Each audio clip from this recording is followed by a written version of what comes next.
Non-Americans who have been to the US, what is the weirdest thing about America that Americans don't realize is weird? How easy it is as an outsider to make friends. You guys are nice as hell. I moved here back at the start of the year. I've got my small group of friends back in NZ and thought I'd have trouble making new ones, but Americans have been some of the friendliest people I've met. Y'all can strike a conversation with a tree. You literally don't need anyone to respond and you'll yabber away relentlessly.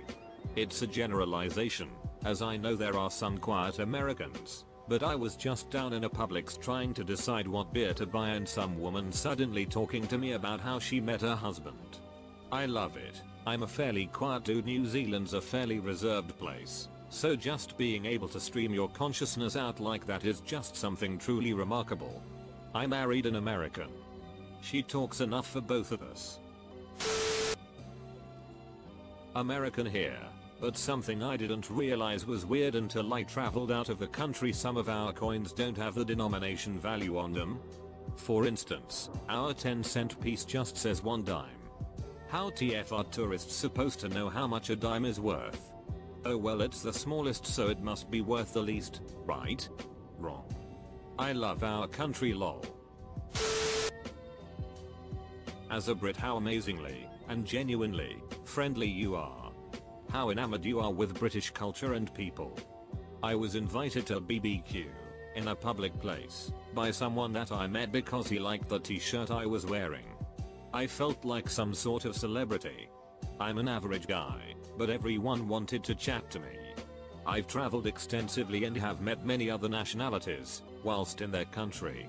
I've been made to feel welcome in almost all, but how I was treated once my accent was heard in the US was on another level. Thank you for making me feel so welcome. I've had several amazing trips to US. They hold a very special place in my heart. I went there for university and honestly Americans just do a lot of little things that are generally nice. Holding the door open, smiling if you make eye contact while walking, randomly saying a quick greeting, etc. Random compliments too. And I never got the vibe that people were just making them up like some of my friends who haven't been. Say, if someone complimented someone's clothes, hair, whatever, it seemed like they meant it. They just didn't seem to hold back the random thoughts and said them out loud.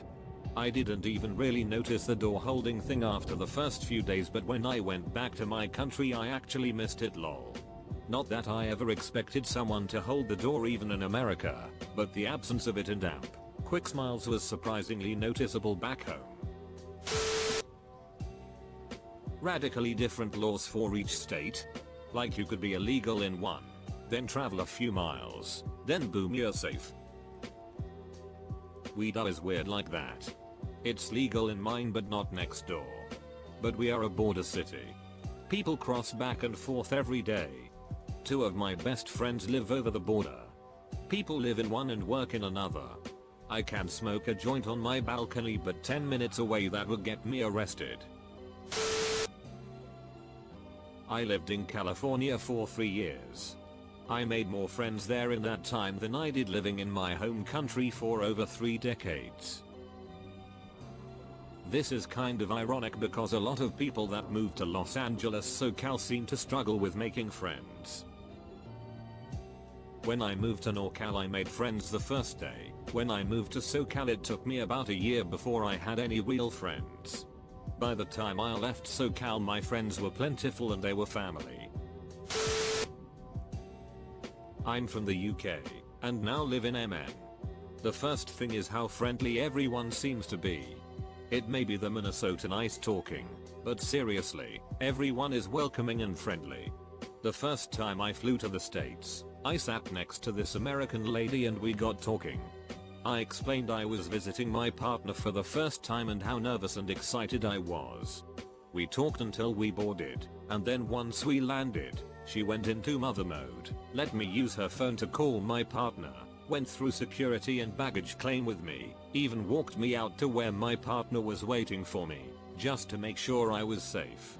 She then gave me all her details and emphasized that if anything happens, or if I needed any help, I could call her and she'd help me. I found out she worked for Street Jude's, and even though I never needed to call her, knowing I had someone there made me feel so safe, and I really hope she's doing well today. This is so wholesome. I work in a restaurant, and the other day I was telling my table regulars that I was in a fight with my BF, minus if that was resolved that day. She offered to let me stay with her if I needed it. This is a woman I've only met a few times, and she jumped into mom mode and was ready to have a stranger on her couch.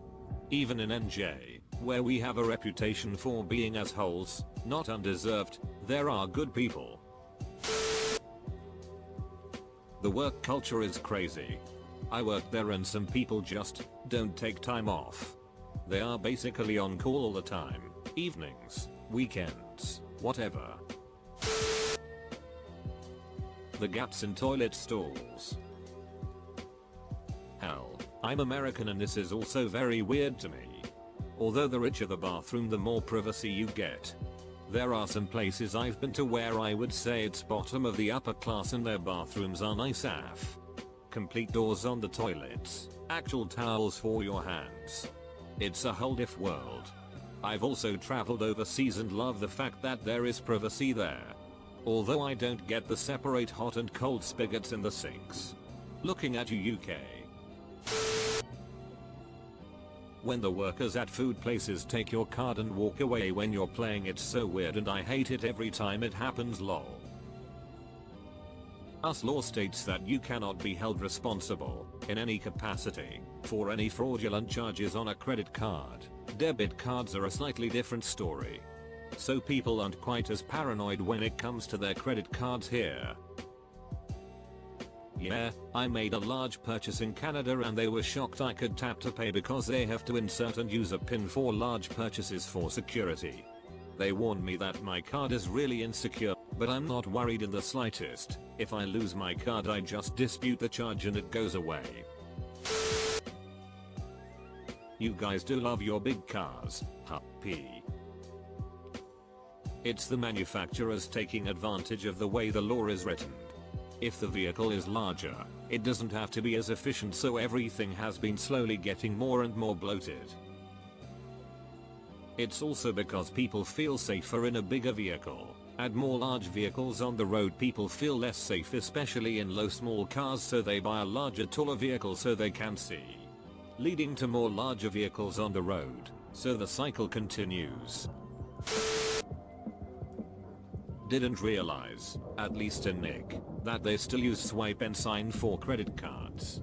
Server took our card, and we followed him to the service station because in Canada they either bring the machine to you or you pay at the desk. This was 2017 and we hadn't had to sign for a bill in about a decade. Everybody in the Bubba Gump thought we were the weird ones. A foreigner once told me that he couldn't believe how much stuff Americans owned. He had said that when he came over here to the US, he was shocked to find out about storage units. He said he never knew anyone to have so much stuff that they had to pay to store it at another place, and it was so crazy to him. I hadn't ever thought of it that way before. I can't remember what country he was from. I had a storage facility for a while and it was filled with event type items. For example, holiday decorations, camping supplies, long distance traveling luggage and car racks, hunting gear, etc. Stuff that was expensive to replace but wasn't used enough out of the year to have it clutter the house. Now I just have a few sheds I keep it all in. The pharmaceutical ads. They're ducking insane. You're watching football and suddenly there's a voiceover warning about erections lasting more than 4 hours or suicidal ideation. Set to pictures of smiling people on sailboats. WTF? Advert breaks interrupting shows a lot more often than the UK. Then recaps and rehash clips throughout the program about things that happened 15 minutes ago. It felt like I had ADHD when I caught Oak Island on holiday this week in Oak Island. Look at the shiny car for sale. Could this be treasure? Buy these burgers? Could the thing we just found be treasure? Warning: taking this drug will make you grow another head. It's wood. Here's a lizard selling insurance. Yeah, it's wood again. Actually we are really glad it's wood because Super Bowl something. Hopefully tourists appreciate our public restrooms. WTF is wrong with Europe?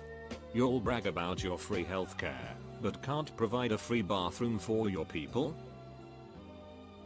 100% going to Romania and Germany and being turned away at a bathroom because I didn't have to lay your euro was wild. Ended up having to play the dumb American card to go take a sheet. Very embarrassing, and I made sure to have cash with me in the future. Okay, major I Heart USA rant incoming. They say the US isn't safe, there's racism and gun violence and fentanyl needles lying around, and while that is all somewhat true, it's only applicable to some locations. People are really nice and helpful. The surroundings are very clean. I can walk around the streets at 4 AM without bothering to glance over my shoulder after every 2 steps. I've been here 9 years, lived in 6 very different states, and visited 40, and this country has helped heal my soul. The US is often portrayed to be overcrowded, busy, and disorganized. Especially NY, LA, and Chicago. But even in those cities, the crowd is very disciplined and structured.